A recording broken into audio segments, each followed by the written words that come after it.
Welcome back to Telltale Books.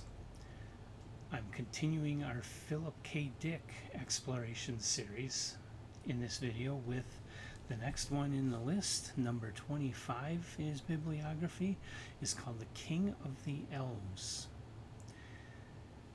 The King of the Elves was first published in Beyond Fantasy Fiction in September of 1953.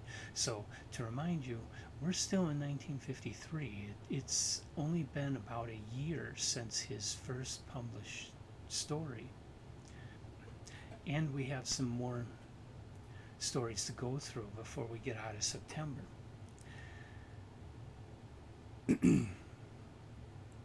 So, The King of the Elves is a novelette in which an old man by the last name of Shadrach, he works at a gas station and he's closing up one evening and it's pouring rain outside. Goes out of the gas station to head home. He has a house, I guess, right next to or in back of the gas station, something like that. But he gets outside the door and there are these little people holding this platform on which is another of the little people. And they say they are elves, and the guy that's sitting on the podium is the king of the elves. Well, Shadrach takes him back to his house to get out of the rain and talks to him for a bit.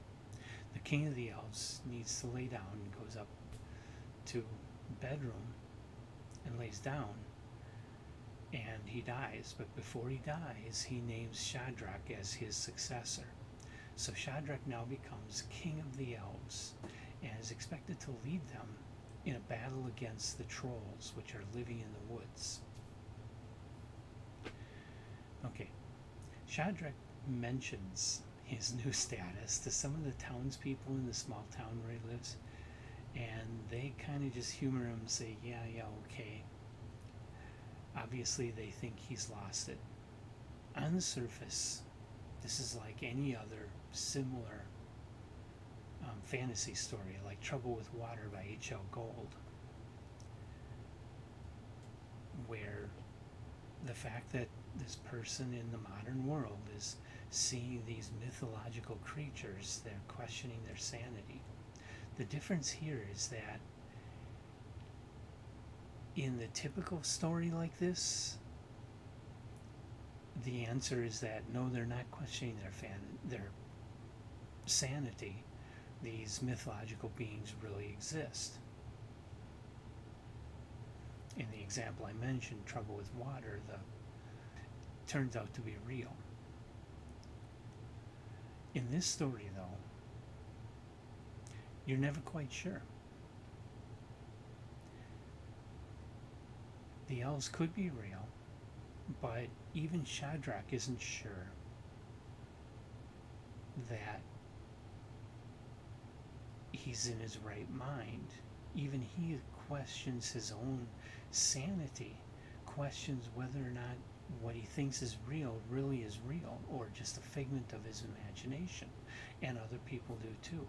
And even at the end of the story, you're never quite sure if Shadrach is just flat out insane, or if the elves really exist and the details of the story really did happen.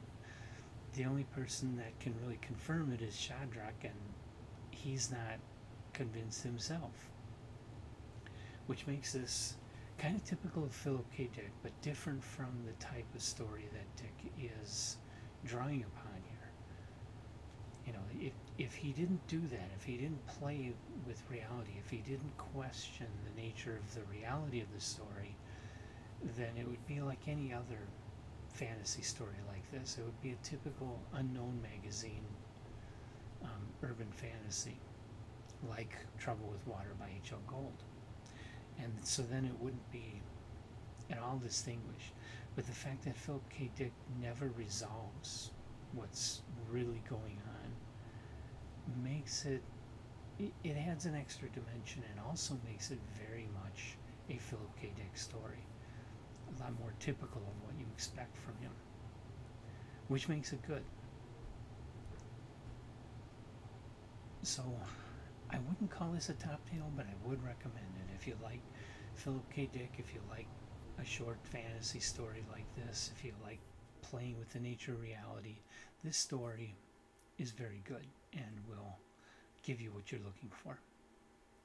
So that's it for the King of the Elves. The next story in the Philip K. Dick list is called The Trouble with Bubbles. That'll be number 26.